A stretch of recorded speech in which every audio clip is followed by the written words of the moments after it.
विडी कामगारांसाठी शासनाने जाहीर केलेल्या किमान वेतनाची अंमलबजावणी न करणाऱ्या कारखानदारांविरोधात औद्योगिक न्यायालयात दावा दाखल करणार असल्याची घोषणा कॉम्रेड नरसई आडम यांनी केली। महाराष्ट्र शासनाने विडी कामगारांसाठी जाहीर केलेल्या 1000 विडीमागे 379 रुपये किमान वेतनाची अंमलबजावणी न करणाऱ्या विडी कारखानदारांविरोधात सोलापूर औद्योगिक न्यायालयात दावा दाखल करणार अशी घोषणा ज्येष्ठ नेते तथा माजी आमदार कॉम्रेड नरसई आडम यांनी केली। लालबावटा विडी कामगार युनियन सीटूच्या वतीने दत्तनगर येथे आयोजित निर्धार मेळाव्यात ते बोलत होते। लालबावटाच्या वतीने इंडस्ट्रियल कोर्टात आपण जाणार आहात, म्हणून तुम्हाला सगळ्याला सह्या द्यावा लागेल। कोणी घाबरू नका, तुमचं घर कसं चालत नाही आडम मास्तर बघेल, काळजी करू नका।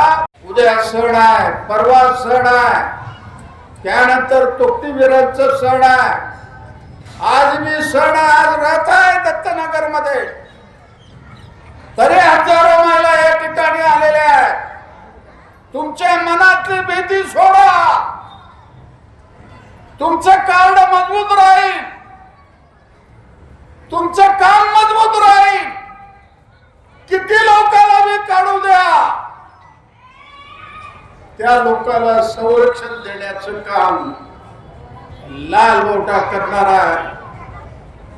म्हणून 1 तारखेपासून आपली लढाई सुरू होणार आहे। मेळाव्याच्या अध्यक्षस्थानी कॉम्रेड सुनंदा बल्ला होत्या। यावेळी comrade M H Shaikh, Yusuf Shaikh, major Naseema Shaikh, Fatima Beg आणि ॲडव्होकेट अनिल वासम उपस्थित होते। शासनाच्या किमान वेतन आदेशाची अंमलबजावणी करणे ही कारखानदारांची कायदेशीर जबाबदारी असून कामगारांच्या हक्कांसाठी लढा अधिक तीव्र करण्यात येईल असा इशाराही कॉम्रेड आडम यांनी दिला।